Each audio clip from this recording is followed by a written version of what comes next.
इसका तीसरा क्वेश्चन है, ऐसी दो संख्याएं ज्ञात कीजिए जिसका योग 27 हो और गुणनफल 182 हो।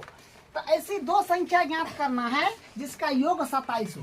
तो 27 था अनेक प्रकार से पूछ सकता है, जैसे मान लीजिए कि 20 में 7 जोड़िएगा तो भी 27 पूछ जाएगा, 26 में 1 जोड़िएगा तो भी 27 पूछ जाएगा, या फिर 25 में 2 जोड़िएगा तो ये 27 पूछ जाएगा। सिचुएशन तो बहुत है, तो कौन कौन दो संख्या होगा इसमें जिसका योग 27 पूछ जाए, गुणनफल 182 पूछ जाए। तो अपने को मालूम नहीं है तो मान लेते हैं। माना पहली संख्या x है, तो माना पहली संख्या x है, तो दूसरी संख्या कितना हो जाएगा? तो दूसरी संख्या हो जाएगा, देखिए दोनों का योग 27 है, जिसमें से एगो संख्या हम जान गए कि x है, तो दूसरा का संख्या क्या होगा? 27 में से ये वाला हट के होगा क्या? जैसे मान लीजिए कि हम कहेंगे कि चलिए पहला संख्या हम मान लिए कि 20 है, अब दोनों 27 मतलब दोनों पूर्णा चाहिए, तो 27 पूर्णा चाहिए, तो दूसरा का क्या होगा? 7 होगा। कैसे? तो हम क्या किए, 27 में से 7 घटाएंगे तब ना पता चलेगा कि क्या आएगा, क्या 27, क्योंकि यहाँ पर हम 20 थोड़ी माने हैं, कौन संख्या था अपने को पता नहीं था, x मान लिए। अब दोनों का योग 27 है, देखो संख्या x है, तो दूसरा का संख्या क्या होगा? तो ये है उसमें से वो वाला हट के होगा। जैसे यहाँ पर बताए कि मान लीजिए कि हम पहला संख्या 20 मान लिए, तो दूसरा का संख्या क्या होगा? कहिएगा 7 होगा। कैसे? 27 में से जो 20 घटाइएगा, सॉरी 27 में से 20 घटाइएगा तो 7 बनेगा। तो इसे यहाँ पर हम पहलू का संख्या x माने हैं, तो 27 में से x हटा लेंगे तो क्या बनेगा? 27 माइनस x। बस यही थोड़ा समझना था, ठीक है। अब क्या बोला है? और उनका गुणनफल 182 है। अब क्या दिया है? अब गुणनफल जो है 182 है, किसका? इसका। तो x into 27 minus X is equals to 182, ठीक है। अब इसको मल्टीप्लाई करिए, अब इसको मल्टीप्लाई कर लेते हैं तो क्या बनेगा? 27x माइनस का एक्स स्क्वायर बराबर 182। इसको भी इसी तरफ ले लीजिए और सिस्टमेटिक भी कर लीजिए। तो पहले लिखिए माइनस का एक्स स्क्वायर, उसके बाद प्लस में है 27x, इसको इस तरफ लीजिएगा तो माइनस में 182 बराबर 0। माइनस कन्वर्ट करा लीजिए, आगे नहीं रखना है। एक्स स्क्वायर माइनस का 27x प्लस का 182 बराबर 0। अब इसका क्या करना है? अब इसका फैक्टर सोच के हल करना है, तो करते हैं। तो देखिए यहाँ पर तो गुणांक कुछ नहीं है, तो 1 होगा, तो 1 गुने 182, 1 गुने 182 बराबर 182 ही होगा। और मध्य पद है अपना माइनस का 27, तो इसको दो संख्याएं ब्रेक करना है, जोड़ने घटाने पर माइनस 27 पूर्णा चाहिए और गुना करने पर पूर्णा चाहिए आपका 182। तो यहाँ से हम लेते हैं माइनस का 14 और माइनस का 13, ठीक है। तो माइनस का 14 माइनस का 13 से 4 3 7 1 1 2, हाँ, तो माइनस का 27 पूर रहा है, ठीक है। माइनस का 27 यहाँ से पूर जाएगा, इसको गुना करने पर ये भी पूर जाएगा 182। तो हम माइनस का 27 जो है, माइनस का 27 क्या है? माइनस का 27x को हम माइनस को 27x को हम दो संख्याएं ब्रेक किए हैं, जो है माइनस का 14x माइनस का 13x। तो ये बात यहाँ लिखेंगे, तो एक्स स्क्वायर माइनस का 14x माइनस का 13x प्लस 182 बराबर 0। अब इसमें कॉमन लीजिए, फिर इसमें कॉमन लीजिए, तो यहाँ पर कॉमन होगा x, तो x माइनस का हो जाएगा, x माइनस का होगा 14 और यहाँ पर कॉमन लीजिएगा 13 कॉमन आ रहा है, यहाँ होगा x माइनस है तो प्लस को भी माइनस कर देगा, तो x माइनस यहाँ से हो जाएगा 14, ठीक है, बराबर 0। तो ये दोनों बराबर है, मतलब अपना जो है इक्वेशन सही बन रहा है। तो दोनों की एक बार लिखिएगा, तो x माइनस 14 और यहाँ से हो जाएगा x माइनस 13, ठीक है। अब इसको 0 के बराबर एक बार फिर इसको 0 के बराबर, तो अपना काम बन जाएगा। तो x माइनस 14 बराबर 0 और फिर x माइनस 13 बराबर 0। यहाँ से x बराबर कितने आ जाएगा? प्लस का 14 और फिर यहाँ से क्या आएगा? x बराबर आ जाएगा प्लस का 13, माइनस से तो उधर जाएगा तो प्लस का होगा। तो यहाँ पर भी 2 केस बन गया है, वो लिख देते हैं। ये सब रफ वर्क था, ठीक है। केस 2 को बना है, लिखते हैं, इसको मिटा देते हैं।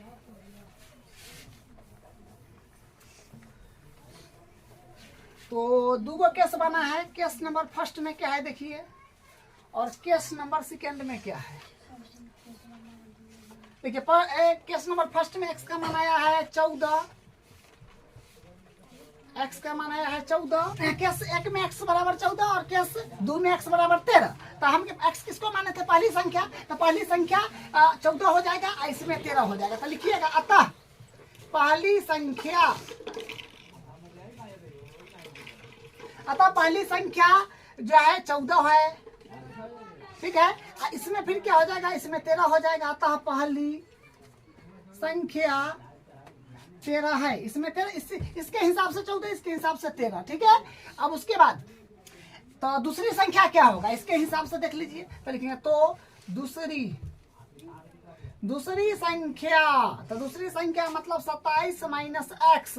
तो 27 में से 14 घटाइए तो ये आ जाएगा 3 और 1 13 आ जाएगा, ठीक है। और फिर इसके अकॉर्डिंग हो जाएगा आपका दूसरी संख्या।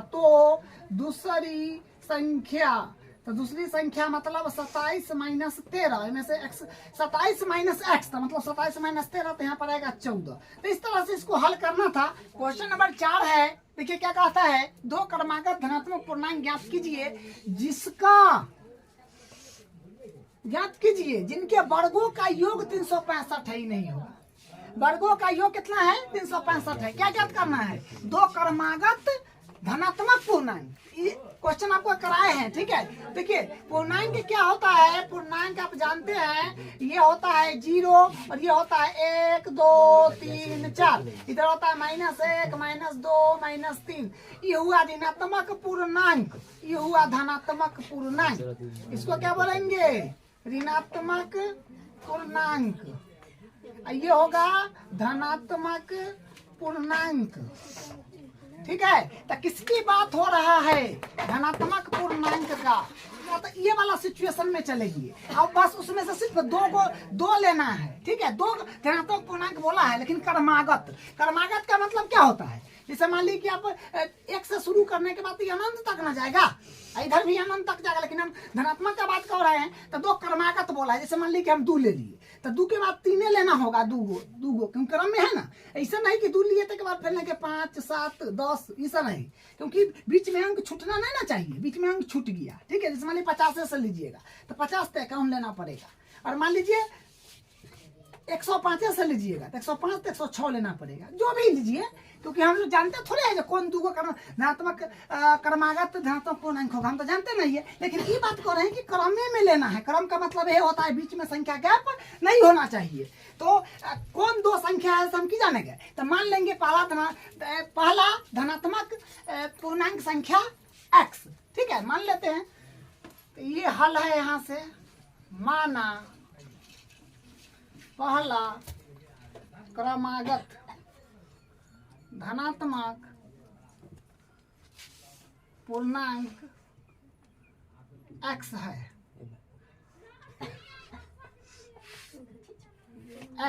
तो मान लिए कि माना पहला क्रमागत धनात्मक पूर्णांक x है, ठीक है। तो दूसरा क्या हो जाएगा? तो लिखेंगे तो दूसरी क्रमागत धनात्मक पूर्णांक। तो ये हो जाएगा। देखिए एगो x मान लिए हैं, तो दूसरा क्या हो जाएगा? दूसरा हो जाएगा x + 1। कैसे? तो देखिए जैसे अगर मान लीजिए कि अगर हम 50 लेते तो दूसरा का अंक क्या होता? अगर यहाँ पर हम 50 मान लेते तो दूसरा का अंक क्या होता? 51 होता। क्रम में लेना है, 51 होता। तो 50 में हम एक जोड़ कर आगे बढ़ रहे हैं। उसी ही यहाँ पर x लिए है तो x में एक जोड़ेंगे तो x + 1 होगा, ठीक है। बस ये हो गया। बोला इनके वर्गों का योग 365 है। अच्छा, तो इनका वर्गों का योग सॉरी यहाँ पहली होगा। तो अब देखिए अब क्या बोला? वर्गों का योग 365 है। तो लिखेंगे अब वर्गों का योग बोला है 365। अब बोलिए प्रश्न से बोलिए, वही ना बोला है कि वर्गों का योग 365। तो इसका ना तो क्या होगा?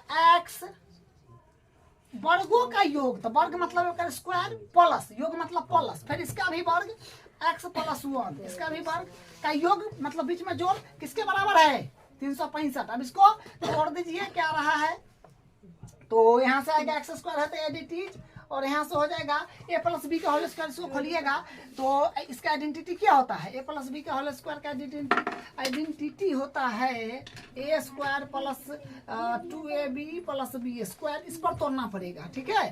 तो ए का मान ही हुआ, बी का मान ही हुआ, तो ए माने ए स्क्वायर मतलब एक्स स्क्वायर प्लस 2ab है ना, ए स्क्वायर मतलब ए का वैल्यू एक्स है, एक्स स्क्वायर प्लस 2ab, तो 2 गुने ए का वैल्यू एक्स, ए का वैल्यू 1 और प्लस बी स्क्वायर, तो प्लस बी के वैल्यू 1, 1 का स्क्वायर तो 1 क्या होगा फिर भी 365। अब क्या हो जाएगा, एक्स स्क्वायर एक बार, एक्स स्क्वायर एक बार, तो 2 बार एक्स स्क्वायर प्लस इसको करिएगा तो 2 गुने एक्स गुने 1, तो 2x बनेगा यहाँ से, और यहाँ से 1 का स्क्वायर 1 बनेगा। इसको भी इसी तरफ ले लीजिए तो माइनस का हो जाएगा 365 बराबर 0। तो यहाँ से फिर बनेगा 2x प्लस सॉरी 2 स्क्वायर कौन देगा भाई, स्क्वायर भी तो है। अब फिर यहाँ से होगा 2x, इसमें से घटाइएगा तो माइनस का 364 बराबर 0। तो हम लोग यहाँ तक पहुँच गए हैं। अब इसको फिर गुणनखंड विधि से बनाना होगा, तो इसका मान आएगा तो वहाँ से पता चल जाएगा कि कौन दो धनात्मक पूर्णांक है, पहली क्या है दूसरी क्या है, ठीक है। 14 माइनस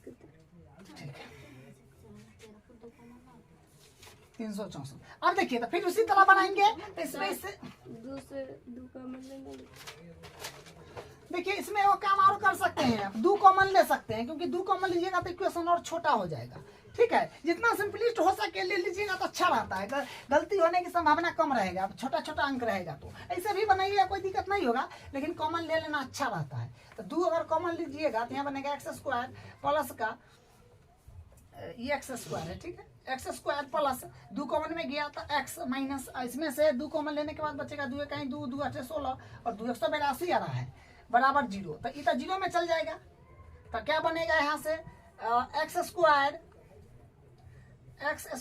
प्लस का एक्स माइनस का 182 बराबर 0। अरे 182 का भी जस्ट किए हैं, ठीक है, 182 का किए हैं तो क्या लिए थे 14 13 लिए थे, ठीक है। 182 का भी जस्ट किए हैं तो 14 13 लिए थे इसका, ठीक है। तो बस वो भी आसाने हैं, जो किए थे वही आ गया। तो यहाँ से फिर फैक्टर करेंगे, ये रफ वर्क है, इसको मिटा देते हैं, ये भी रफे है, ठीक है। तो यहाँ से एक बार फिर इक्वेशन लिखते हैं, जो है एक्स स्क्वायर प्लस का एक्स माइनस का 182 बराबर 0। तो इसका फैक्टर मतलब अभी जस्ट किए थे तो क्या आया था, लिख देते हैं direct, x square plus 14x minus का 13x और माइनस का 182 बराबर 0। मतलब x का गुना कुछ नहीं तो 1 होगा ना, तो 1 को ऐसी तो संख्या में ब्रेक करना है जिसको जोड़ने घटाने पर 1 बन जाए। मतलब तो वो संख्या हम लिए हैं 14 और 13, मतलब 14 में से 13 घटाइएगा तो 1 बन जाएगा, ठीक है। 14 में से 13 घटाइएगा 1 बन जाएगा, और इसको गुना करिएगा तो यहाँ पर कुछ नहीं तो 1 बन, 1 गुने हो जाएगा 182 जो माइनस का है, तो यहाँ से 182 आ जाएगा माइनस का। तो इसको मध्य पद 1 है तो 1 को 2 संख्याएं ब्रेक किए 14 और 13 में, तो 14 में से 13 घटाइएगा 1 आएगा प्लस का, इसको गुना जब आप करिएगा तो माइनस का 182 आ जाएगा, ठीक है। तो यहाँ से तोड़ेंगे तो बनेगा, कॉमन लीजिए, तो तोड़े हुए हैं। अब यहाँ से x कॉमन लीजिएगा तो x प्लस 14 और यहाँ से 13 कॉमन आएगा तो x माइनस है, माइनस कॉमन लिए तो क्योंकि जो साइन रहता है वही उतारते हैं, और यहाँ से 13 कॉमन है तो माइनस की माइनस आई माइनस प्लस हो जाएगा, और यहाँ पर आएगा 14 बराबर 0। अब ये बराबर है, इसका मतलब हम लोग ठीक ठाक चल रहे हैं। तो ये दोनों के को लिख दीजिएगा x प्लस 14, फिर इसको ले लीजिएगा जो है x माइनस 13 बराबर 0। इसको एक बार 0 के बराबर, फिर इसको एक बार 0 के बराबर करिए तो x प्लस 14 बराबर 0 और x माइनस 13 बराबर 0। तो x बराबर हो जाएगा माइनस का 14 और 1 हो जाएगा x बराबर प्लस का 13। अब देखिए यहाँ पर समझने का कुछ बात है, हमको ये आंसर वैलिड नहीं है, मतलब अपने पास जो है ये आंसर वैलिड नहीं होगा, ये वैलिड होगा। क्यों? क्योंकि धनात्मक पूर्णांक बोला था तो ऋणात्मक आ गया, माइनस में आ गया, इसलिए वैलिड नहीं है, ये वैलिड है। तो ये x का मान वैलिड होगा, तो यहाँ से लिख दीजिए अतः, इसमें कैसे क्यों बनेगा, ठीक है। अतः एक्स किसको माने थे, पहली संख्या को। तो लिखें अतः पहली क्रमागत धनात्मक पूर्णांक कितना है, 13 है। ठीक है, तो पहली क्रमागत धनात्मक पूर्णांक 13 है। दूसरा क्या होगा लिख लीजिए, तो फिर लिखेगा तो दूसरी क्रमागत धनात्मक पूर्णांक, तो क्या था x प्लस 1, तो x के माना यह है 13 और प्लस 1 मतलब 14 हो जाएगा। ठीक है, तो 13 14 है, इसका 2 क्रमागत। ठीक है, तो यही इसका आंसर है। इसका अगला क्वेश्चन करते हैं।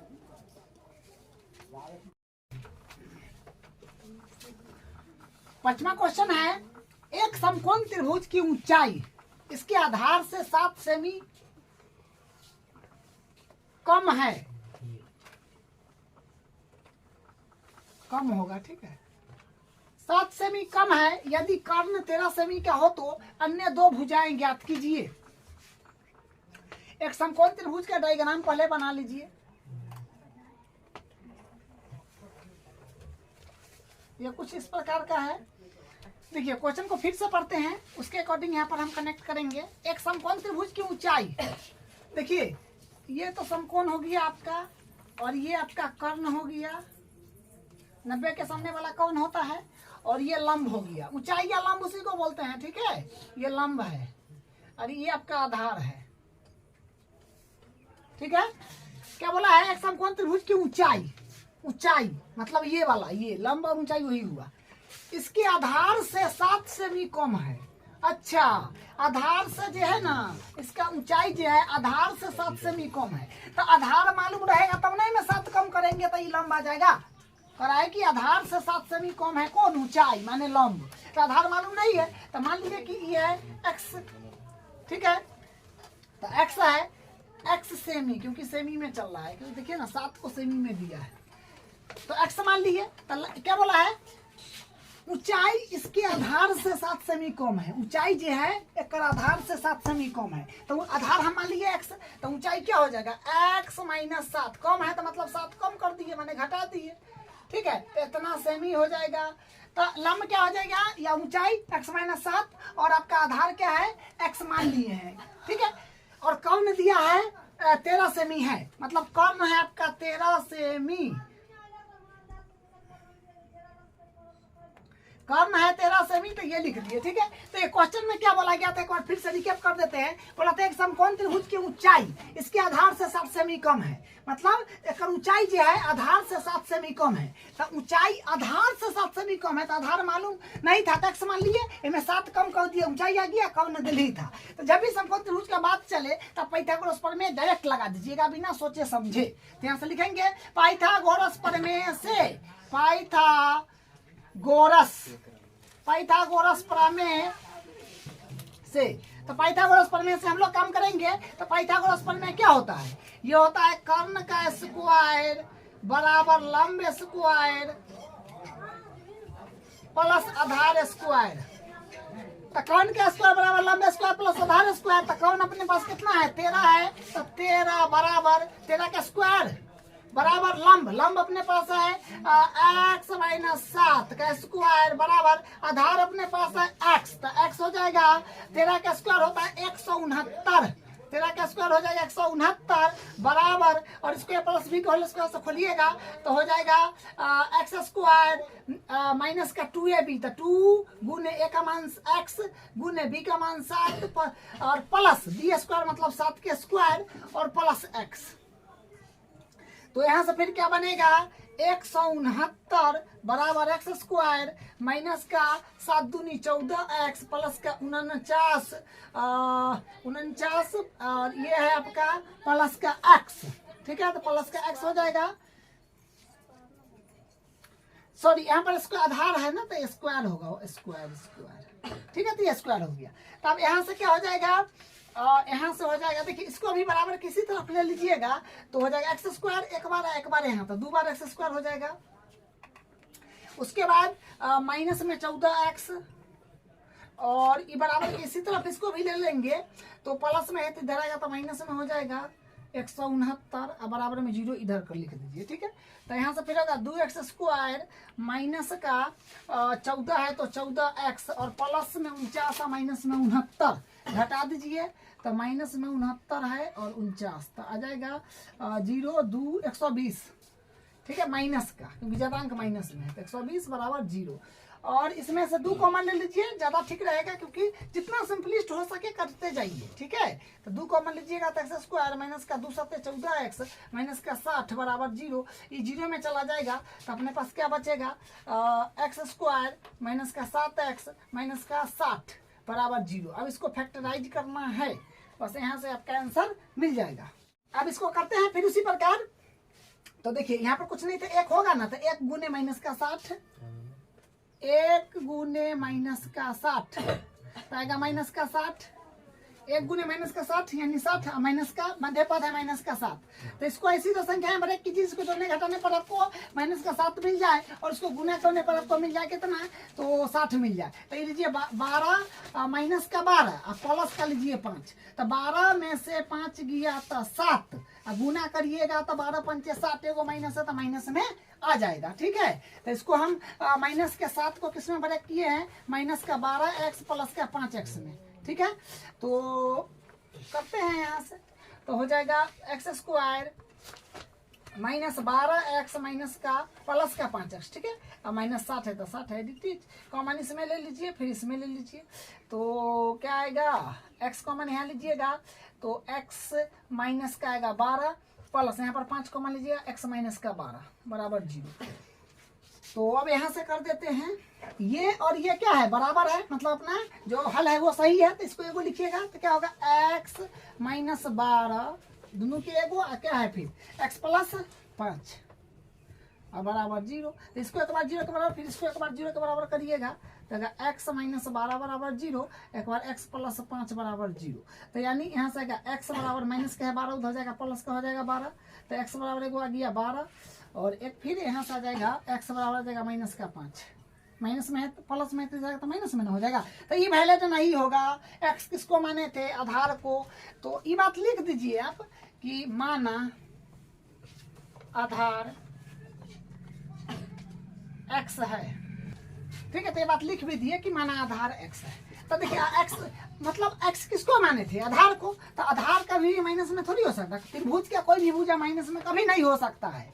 ठीक है, तो ये वैलिड नहीं हुआ, तो यहाँ पर लिख दीजिए वैलिड क्या है, नहीं है सकता। ठीक है, तो x बराबर माइनस 5 त्रिभुज का आधार नहीं हो सकता, ऋणात्मक संख्या है। ठीक है, तो ये नहीं होगा तो ये वैलिड हो जाएगा। तो अब इसमें वहां पर सब निकाल लीजिए, लंब और आधार दोनों को तो निकालना है, तो यहाँ से लिख देते हैं अतः आधार है तो x माने थे, तो आधार हो गया 12 सेमी।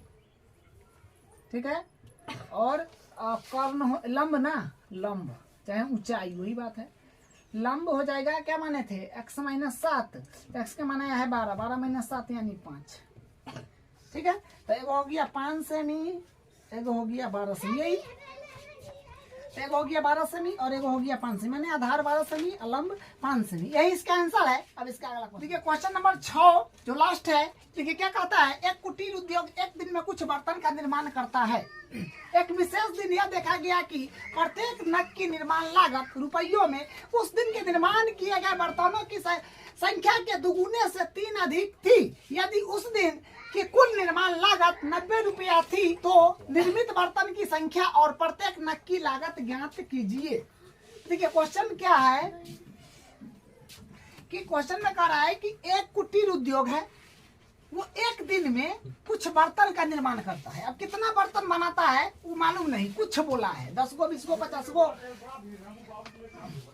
200 500 कितना बर्तन बनाता है वो अपने को मालूम नहीं है। ठीक है, कुछ बर्तन बोला है तो कितना बर्तन बनाता है इसका मालूम नहीं है, तो उसको हम लोग x मान लेंगे। ठीक है, यहाँ पर लिखेंगे माना एक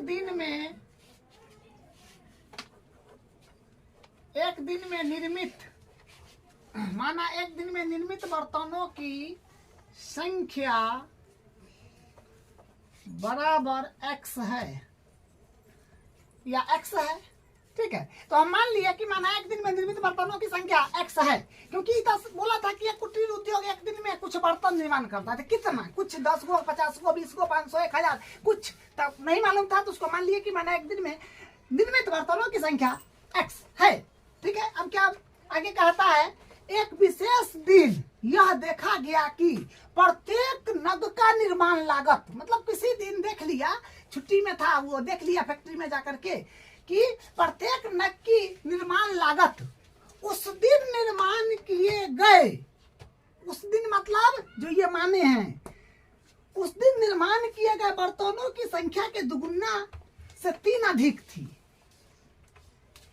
मतलब बर्तन का निर्माण लागत क्या है, बोला ना, प्रत्येक नग की निर्माण लागत के बारे में क्या कहा जा रहा है, प्रत्येक नग की निर्माण लागत उस दिन निर्माण किए गए बर्तन की संख्या, तो उस दिन x बर्तन निर्माण हुआ है, क्योंकि हम तो जानते थे नहीं, तो उसको x माने हैं, तो x बर्तन निर्माण हुआ है, तो x मतलब उस दिन निर्माण किए गए बर्तन की संख्या मतलब x के दुगुने, मतलब a में 2 से गुना तो 2x, 3 अधिक तो 2x प्लस 3 क्या होगा, प्रत्येक नग की निर्माण लागत। यहाँ पर लिखेंगे प्रत्येक नग की निर्माण लागत, प्रत्येक नग की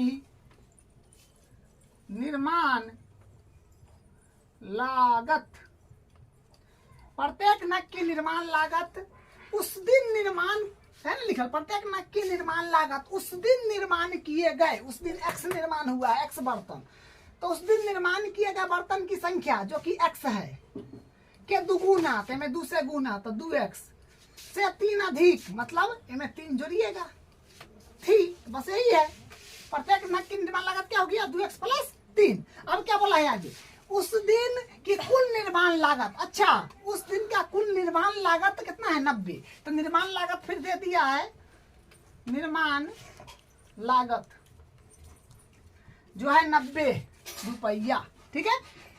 निर्माण लागत कितना है, 90 रुपया। इस तरह का एक एग्जाम्पल था, ठीक है, सेम उसी प्रकार का ही क्वेश्चन है। अगर एग्जाम्पल आप अच्छे से समझ गए होइएगा तो ये भी आपको अच्छे से समझ में आ जाएगा। ऐसे भी हम आपको विशेष जोर दे के समझा रहे हैं जो क्या कह रहा है, आपको कहीं दिक्कत नहीं होगा, ठीक है। निर्माण लागत 90 है तो लिख दिए। तो निर्माण लागत में आपको बताए हैं, एक और इससे पहले जो क्वेश्चन कराए उसमें भी बताया निर्माण लागत। तो निर्माण लागत में क्या होता है, जैसे मान लीजिए कि कोई फैक्ट्री है, वो मान लीजिए कि वो एक दिन में 20 गो बर्तन बना रहा है, तो 20 गो बर्तन बना रहा है और बर्तन मान लीजिए बेच रहा है मान लीजिए 10 रुपये, तो 10 रुपये बेचेगा तो 20 गो बर्तन को 10 रुपये से हिसाब जोड़िएगा तो क्या गो होगा, 200 रुपया होगा। मान लीजिए वो बना रहा है 5 गो और बर्तन बेच रहा है 10 रुपये, तो 10 पचे 50 रुपया हुआ। तो इसी को तो निर्माण लागत बोलते हैं। निर्माण लागत यही है, ठीक है। मतलब एक दिन में कितना निर्मित हो रहा है बर्तन गुने एक बर्तन की कीमत, ठीक है। तो ये बात यहाँ पर हम लिख देंगे, एक दिन में निर्माण किए गए बर्तन की संख्या, एक दिन में निर्माण किए गए बर्तन, एक दिन में निर्माण किए गए बर्तन की संख्या, एक दिन में निर्माण किए गए बर्तन की संख्या गुने प्रत्येक बर्तन की कीमत, प्रत्येक बर्तन की कीमत या लागत कर दीजिए।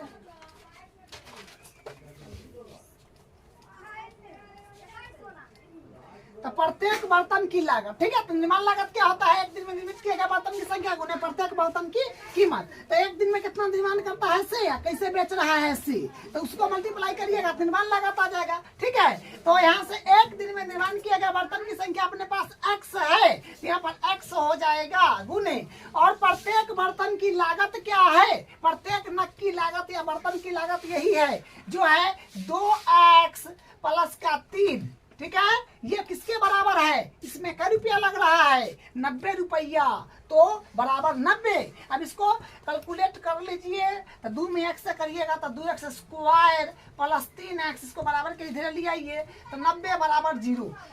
तो हम लोग द्विघात समीकरण में कन्वर्ट कर लिए हैं। देखिए यहीं तक पहुंचना मेन था, ठीक है। वर्ड प्रॉब्लम क्वेश्चन में यहाँ तक पहुंचना मेन होता है। समीकरण जब तक नहीं बने तब तक थोड़ा सा लगता है, लेकिन यहाँ तक पहुंच गए हैं। अब इसको बस वही विधि से फिर बना लेंगे। तो कहने का मतलब गुना करने पर इतना आना चाहिए, मतलब 2 को 90 को गुना करिएगा, ठीक है। तो 2 में 90 से गुना करिएगा, जबकि माइनस का है तो माइनस का साइन दे दीजिए, तो माइनस का 180 आ जाएगा, ठीक है। और बीच में है आपका मध्य पद 3। तो 3 को ऐसी दो संख्याएं ब्रेक कीजिए जिसको जोड़ने घटाने पर 3 बन जाए और उसको गुना करने पर माइनस का 180 बन जाए। तो वो संख्या हो जाएगा 15 और 12, ठीक है। 15 और माइनस का 12, मतलब जोड़ने और घटाने पर 3 बने, तो वो है 15 और 12। तो इसका मतलब घटाइएगा तो आपके पास आ जाएगा 3। 15 में से 12 गया 3, इसको गुना करिएगा तो 180 आ जाएगा माइनस का, ठीक है।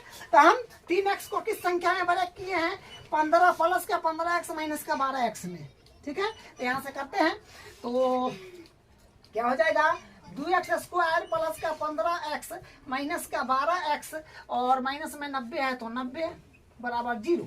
अब यहाँ से कॉमन लीजिए, इसमें कुछ कॉमन आएगा, इसमें भी आएगा कॉमन। यहाँ से 2x कॉमन आ रहा है तो x प्लस 15 और इसमें माइनस कॉमन लेकर के माइनस तो माइनस तो लेना ही पड़ेगा, 12 यहाँ आ रहा है तो x माइनस हो जाएगा 15। सॉरी माइनस है तो यहाँ पर माइनस माइनस ई माइनस है तो ई माइनस ई प्लस हो जाएगा। ये बात विशेष ध्यान दीजिएगा, ठीक है। यहाँ पर खासकर गलती हो जाता है, ठीक है। अब देखिए ये और ये बराबर है तो इसको एगो लिख लीजिएगा, तो x प्लस 15 और इसको फिर एगो लिखिएगा जो है 2x माइनस का 12। इसको एक बार 0 के बराबर, फिर इसको एक बार 0 के बराबर करेंगे, अपना आंसर आ जाएगा। तो इसको मिटाते हैं, रफ वर्क था, ठीक है। ये भी रफे वर्क है, समझाने के लिए था रफ वर्क। अब देखिए, अब यहाँ से इसको एक बार 0 के बराबर, इसको एक बार 0 के बराबर, तो x प्लस 15 बराबर 0, फिर 2x माइनस 12 बराबर 0। तो क्या बनेगा? x बराबर माइनस का 15 और यहाँ से 2x बराबर माइनस है तो उधर जाएगा तो प्लस में हो जाएगा, तो x बराबर हो जाएगा 12/2 यानी 6। तो x बराबर हो जाएगा 6। तो हम लोग क्या माने थे? x को एक दिन में निर्मित बर्तन की संख्या को हम लोग क्या माने थे? x।